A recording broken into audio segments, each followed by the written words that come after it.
Bienvenue! Aujourd'hui, on s'attaque à un vrai dilemme qui secoue toutes les entreprises.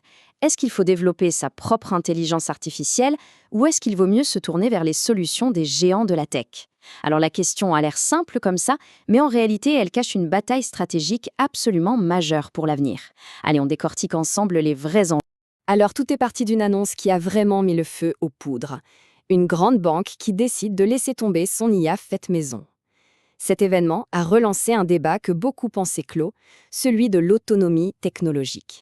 Et voilà, ça, c'est la pensée dominante, parfaitement résumée. Le raisonnement, il a l'air imparable. Personne ne s'amuse à recréer Excel en interne, n'est-ce pas? Alors pourquoi on ferait ça pour l'IA? Pourtant, cette analogie, même si elle est très séduisante, elle repose sur une mécompréhension profonde du sujet. Et si, justement, cette opposition entre faire et acheter était en fait un piège? Si tout ça nous faisait passer à côté du véritable enjeu stratégique de l'intelligence artificielle. Voilà l'événement qui a tout déclenché. La Société Générale qui dit stop à son outil ChatGPT pour passer chez Microsoft Copilot. Pour beaucoup, c'était la preuve ultime que les projets internes sont voués à l'échec. Mais en réalité, c'est bien plus nuancé que ça. L'erreur de base dans tout ce débat, elle vient d'une comparaison qui est en fait assez trompeuse. Comparer l'IA générative à un logiciel comme Excel, c'est un peu comme comparer une brique à toute la fondation d'une maison. Et là, la différence, elle est cruciale. Un outil comme Word, c'est un produit fini. On l'utilise tel quel, point. Par contre, des modèles comme ChatGPT ou Claude, ce sont des infrastructures, des fondations. Le but du jeu, ce n'est pas de les répliquer, mais de s'en servir comme base pour construire des applications uniques, qui sont vraiment adaptées à ses propres données, à ses propres processus métiers.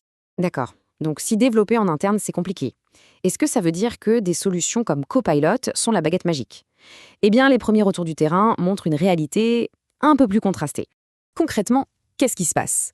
Beaucoup d'entreprises voient que le déploiement de Copilot ralentit juste après la phase pilote. Pourquoi? Parce que l'outil agit comme un révélateur.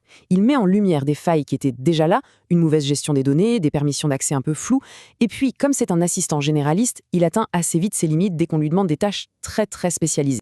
Pour bien comprendre, on va comparer deux approches totalement opposées, mais dans le même secteur. Pile au moment où la Société Générale jetait l'éponge, un autre géant européen, Allianz, lui faisait exactement le pari inverse. La différence est fondamentale. D'un côté, on a la Société Générale qui avait créé une interface pour en gros consommer un service. De l'autre, Allianz a bâti une véritable plateforme, un actif stratégique pour intégrer l'IA au cœur même de ses métiers. On ne parle pas de deux stratégies différentes, on parle de deux visions du monde. Parce que Allianz GPT, c'est bien plus qu'un simple chat. C'est un véritable chef d'orchestre. Il est capable de choisir le meilleur modèle d'IA pour chaque tâche, de se brancher sur les systèmes internes et, point essentiel, de tracer chaque décision qui est prise. Et ça, dans un secteur aussi réglementé que l'assurance, cette traçabilité, c'est la clé. L'objectif, ce n'est pas seulement d'avoir une réponse, c'est de pouvoir expliquer précisément comment on l'a obtenue. Allianz ne construit pas son outil par orgueil, mais bien pour garder le contrôle total sur ses processus et ses données. On touche ici au cœur du problème. Ce qu'Allianz est en train de construire et surtout de protéger, c'est ce qu'on peut appeler le capital IA. Le capital IA, qu'est-ce que c'est? C'est tout simplement l'intelligence unique d'une entreprise. Ce sont ses processus, ses règles de gestion, ses données, son savoir-faire, bref, tout ce qui peut être transformé en un actif intelligent et qui évolue grâce à l'IA. Utiliser un outil générique, c'est enrichir le fournisseur. Construire son capital IA, c'est s'enrichir soi-même.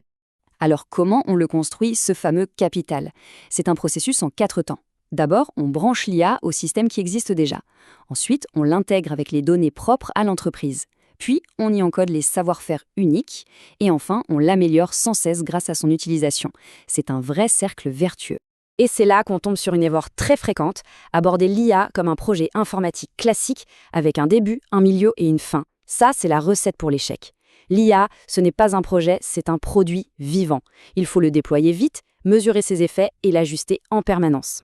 Bon, maintenant prenons un peu de hauteur, parce que cette décision, elle va bien au-delà de la simple technologie. C'est un enjeu de souveraineté et de compétitivité sur le très long terme. Il faut se souvenir, il y a 15 ans, l'Europe a complètement perdu la bataille du cloud en confiant son infrastructure aux géants américains. Résultat, une dépendance stratégique massive. Aujourd'hui, avec l'IA, le risque, ce n'est plus de déléguer notre stockage. Non, c'est de déléguer notre intelligence collective. L'enjeu est infiniment plus grand. Pour conclure, voici 4 principes directeurs à garder en tête. Premièrement, ne pas confondre ce qu'on voit, l'interface, avec ce qui est caché, l'infrastructure. Deuxièmement, se méfier des solutions clés en main qui promettent monts et merveilles. Troisièmement, penser en termes de produits qui évoluent, pas de projets qui se terminent. Et enfin, le plus important, conserver la maîtrise de son capital IA. C'est là et nulle part ailleurs que se trouve l'avantage concurrentiel de demain. En définitive, ce débat fait maison contre solution du marché nous détourne de l'essentiel. La véritable question, celle que chaque dirigeant devrait se poser, ce n'est pas de savoir qui fabrique l'outil, c'est de savoir qui, à la fin, va posséder et contrôler l'intelligence qui est accumulée. Parce que celui qui contrôle cette intelligence, c'est lui qui contrôlera la création de valeur de demain.